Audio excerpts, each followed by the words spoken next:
Um, ah, Thank you, Outcome Health, for that moment of meditation. Are you feeling relaxed now, everybody? Thank you, Outcome Health and Nandini Ramani, for that moment of intention and clarity. You know, many of you have been waiting for the big session now. Last hint of the day. Now I can break it. Uh, a world without cookies, third-party cookies or mobile identifiers for advertisers. Um, what's the world going to be like? We're going through a bit of an identity crisis in terms of understanding identity and consumers. Who's going to identify consumers going forward? Verizon Media has a good solution. Trade Desk, Xander are claiming as well. But there is a true crisis as it's unclear of who will be the winner for identifying audiences whilst respecting privacy and also watching out for fraudulent behavior. What does this really mean for advertising? Especially, what does it mean for digital out-of-home advertising? How do we understand movement patterns going forward? Well, we've got the experts. We have Dave Moore, longtime friend, who's here to moderate a very important and critical panel.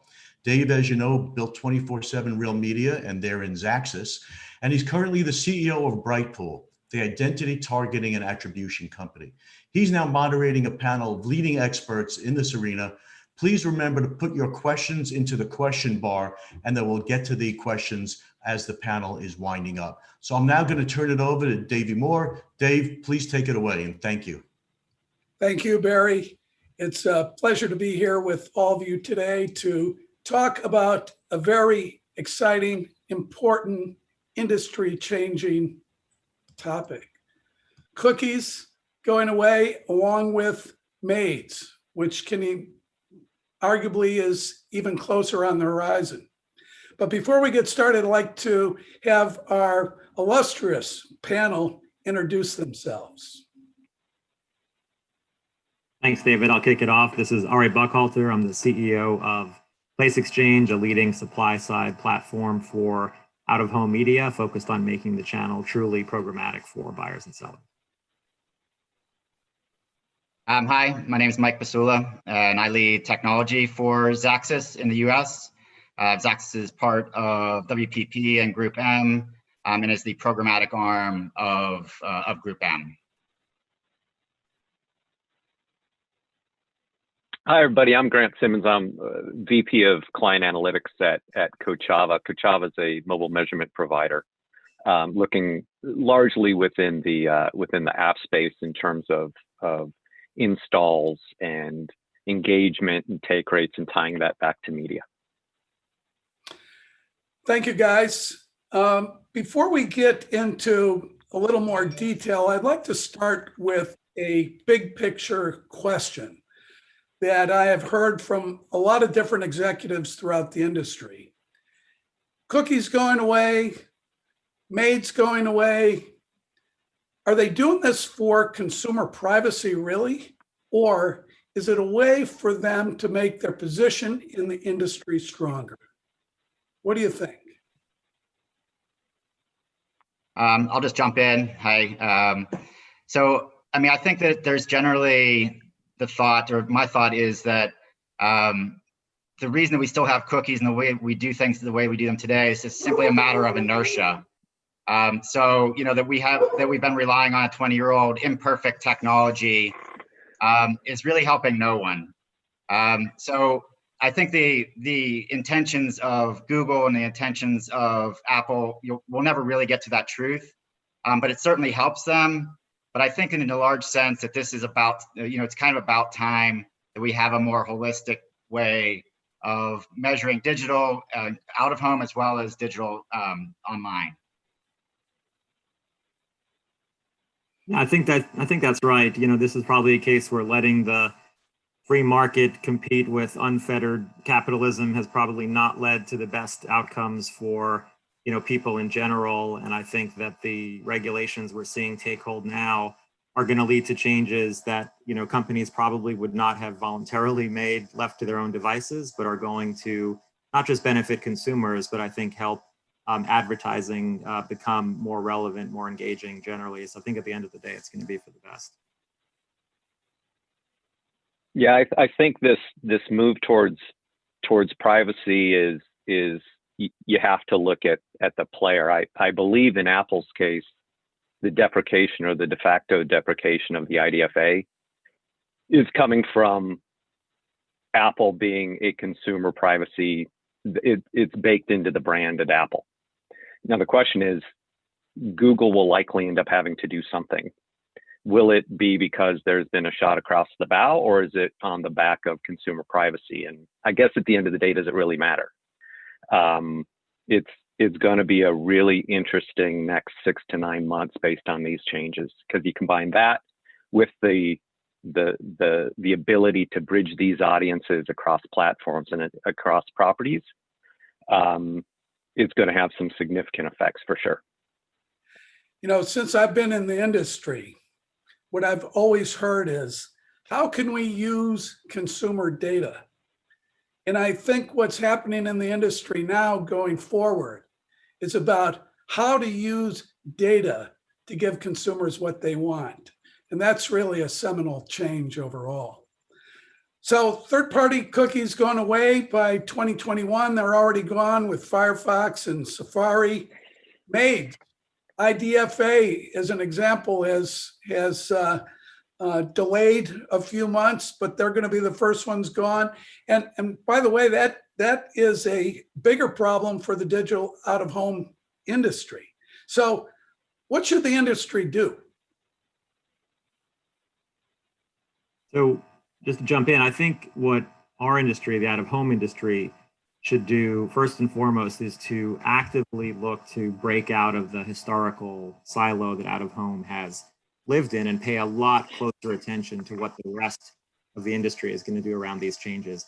I think it's not going to be so much about what data replaces Maze. There's lots of signals out there that can identify people, devices.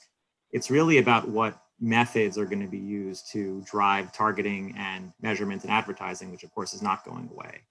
And I think because of the privacy concerns that we just talked about, those methods are going to evolve away from sort of deterministic one-to-one targeting and towards more statistical approaches with things like contextual targeting, differential privacy, aggregating data in clean rooms and sort of things like that. And I think the reason that's important is because those methods are going to apply equally to all channels, including out of home. So you're going to have this democratization of targeting and measurement that's going to be a boon for out of home, because it means people are going to now focus more on things like which channels deliver my audience, engage my audience, do that in a brand safe way at low cost, with strong results. Out of home sort of crushes it on those measures. But again, all of that only happens if we are paying attention ourselves and setting ourselves up as an industry to participate in those omni-channel conversations in a way that we haven't really historically done. I think that that's right, and I think that that's kind of one of the, if I look at kind of the benefits of this tsunami that's kind of hitting all of us, but I would kind of point out some of the risks associated with some of the things that already mentioned. And when I think of like how programmatic started, and it was really about audience targeting, about efficiency, and about lack of waste. And we're kind of in some ways taking a step back, to target more broadly or contextually, which instead of the amount of waste that's going to be in those buys. So I represent advertisers, and for an advertiser, it's all about efficiency. It is about big reach, but the channels that the way that we're kind of doing things in digital today imperfectly have some real big benefits. And so I think I would just echo like what Ari said, that out of home, digital, the W3C, the IAB, the ANA, the 4As, and all the parties, DPAA, really have to kind of come up with a holistic way to measure omni-channel. And in that regard, then advertisers are going to just come streaming to the table because they really do want to have a conversation with their consumers, and consumers want to have a conversation with brands that they like in all sorts of different formats, out of home, on screen, on TV. And I think there's a possibility of doing that. But I think, as Grant said, there's the beginning parts are going to be very maybe traumatic, might be a little bit overstating, but there's going to be some bumps in the road. Well, Mark Pritchard has already issued a call to arms for cross-media measurement. And our view has always been that if an ad is perfectly targeted, it ceases to become an ad, it becomes a piece of useful information. Now, I know, Grant, when you and I talked earlier, you had a number of different mechanisms that you could use that could replace essentially a MAID. Maybe you'd like to talk a little bit about that. Yeah, and Michael and Ari sort of get at the crux of it here, which is how do you provide meaningful measurement in a privacy-friendly world? And is there an opportunity to look more holistic? Is there an opportunity to look more holistic within channel or across many, many channels?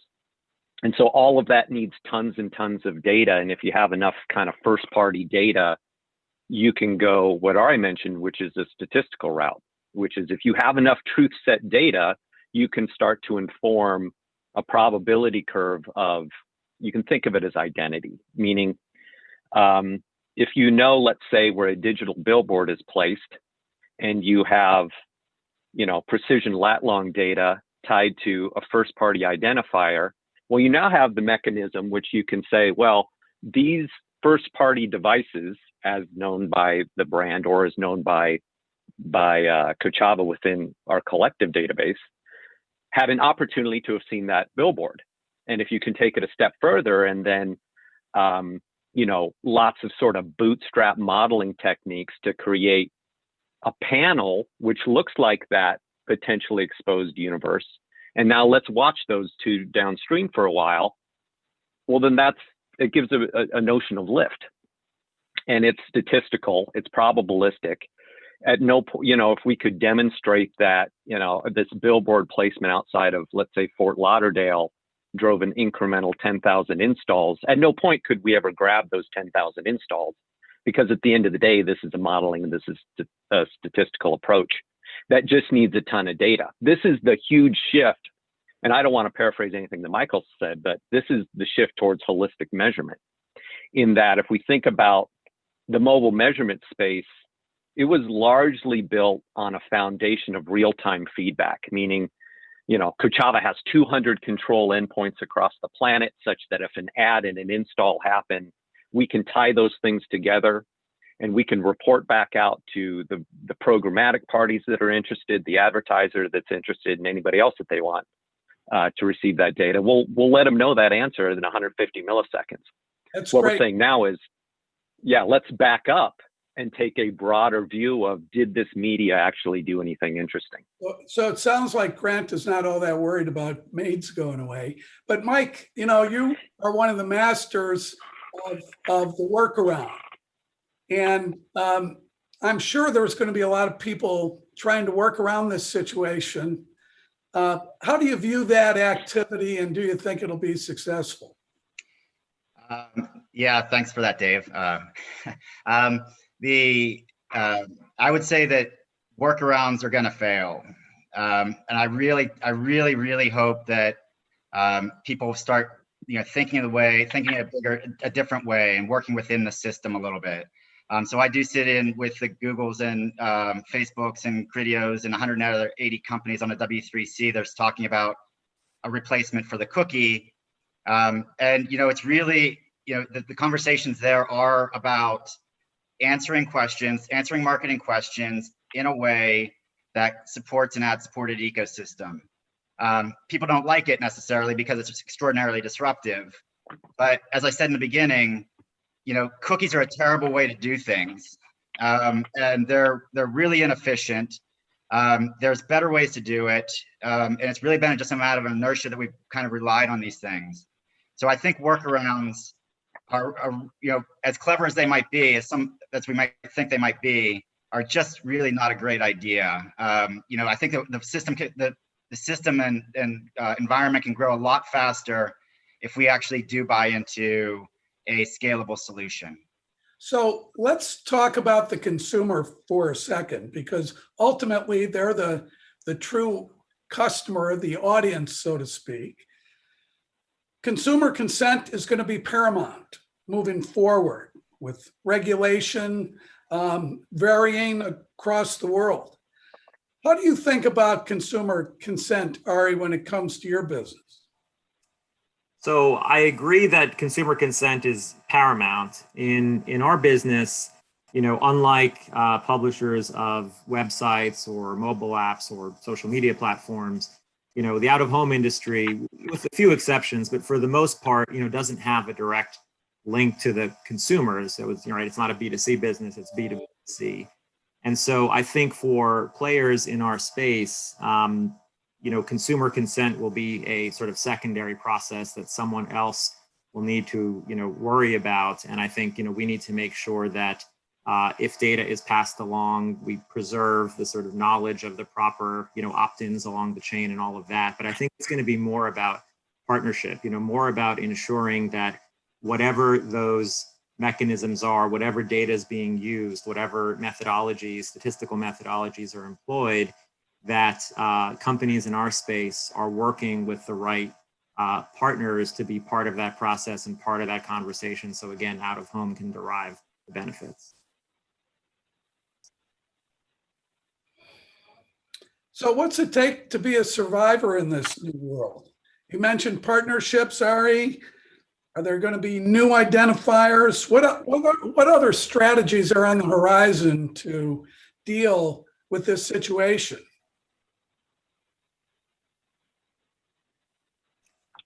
I can keep going or defer to Grant or Michael.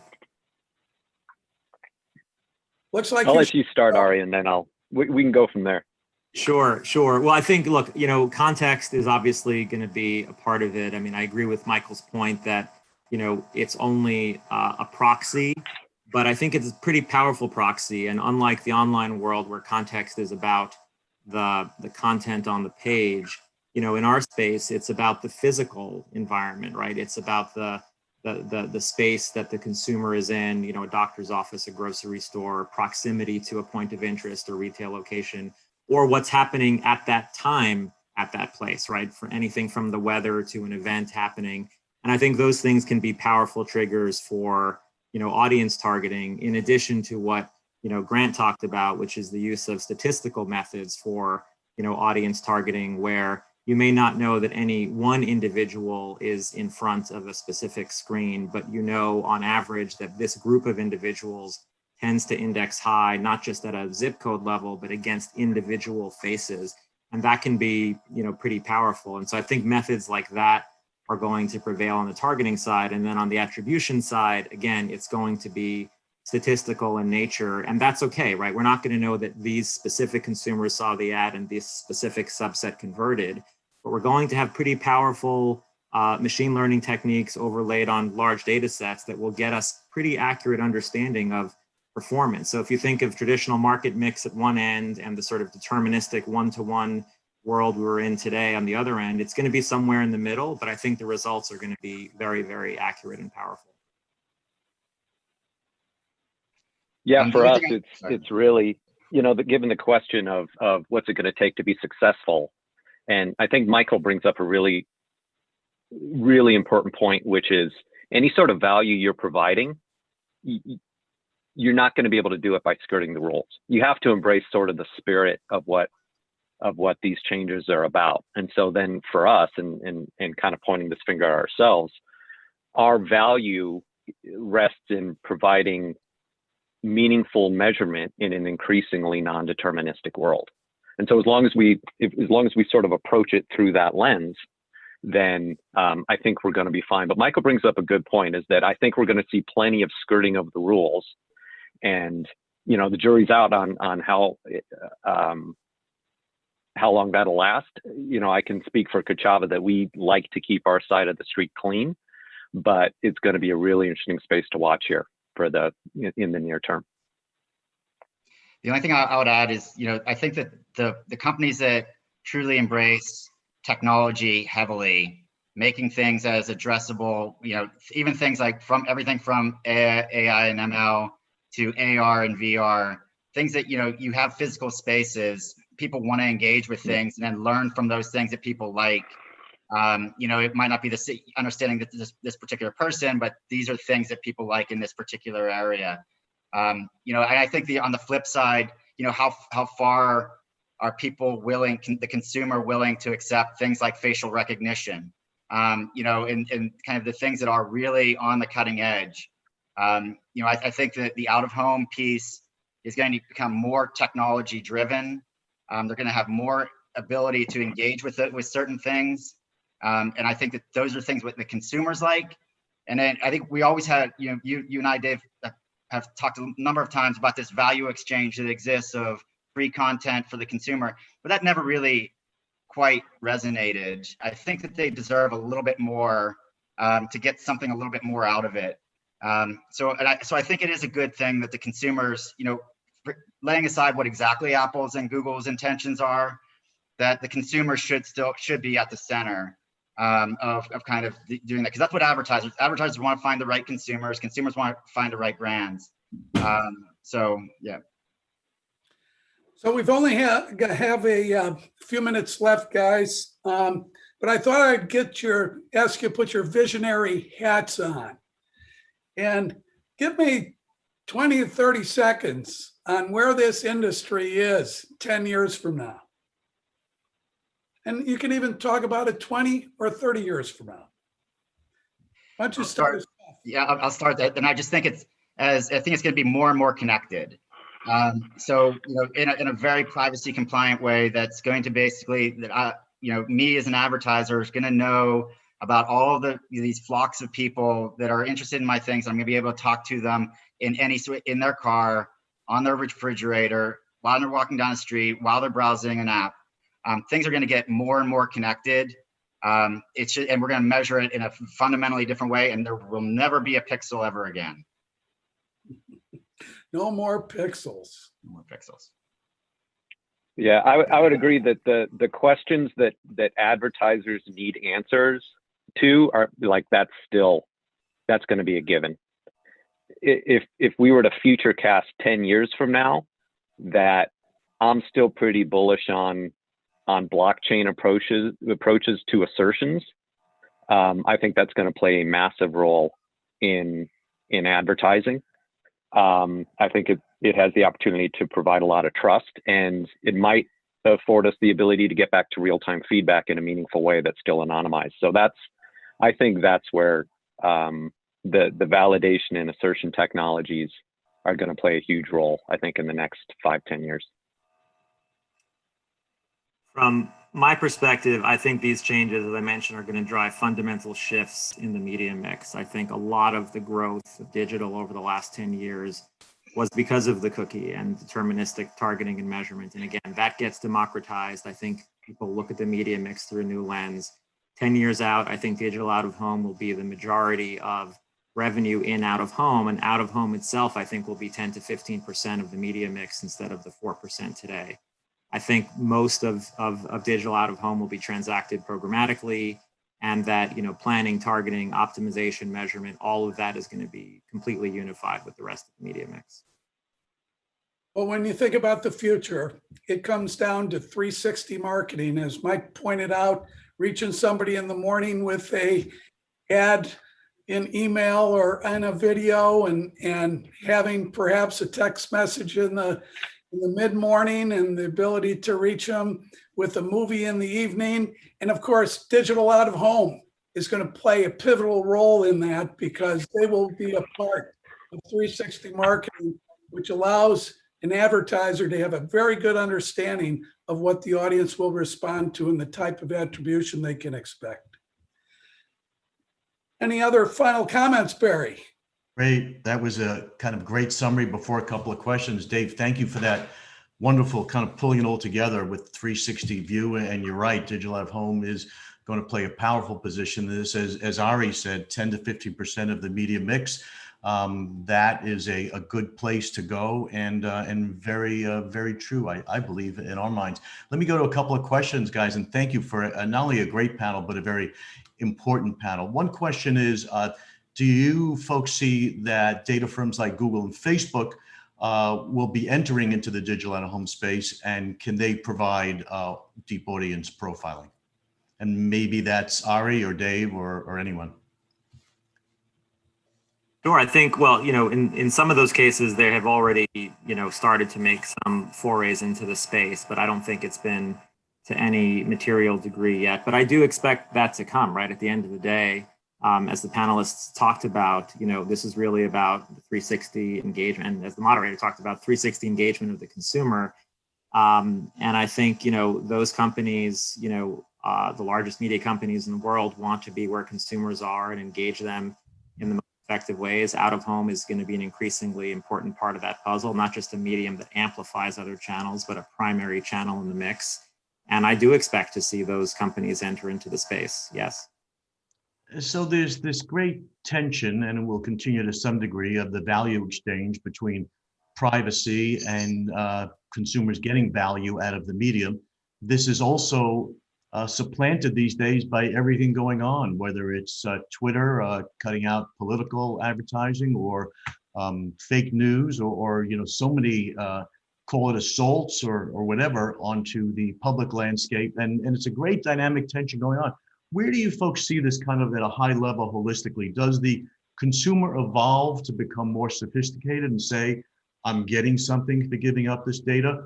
Or do they get kind of more, does it get more problematical, as we're seeing the red states and the blue states and so many arguments about everything we do? Where do you see that go?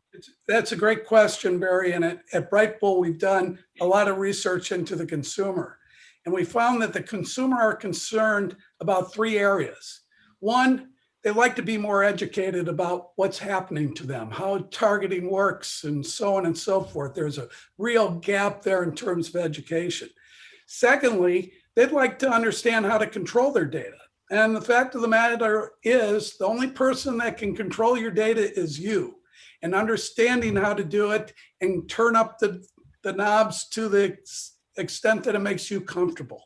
And then finally, they all would like to be compensated for their data in some way, shape, or form. And the good news about it is that they're not looking for millions of dollars, because millions of dollars really don't exist for an individual. It's the collective mass, if you will. But those are the three main points that we found that consumers are looking for when it comes to data.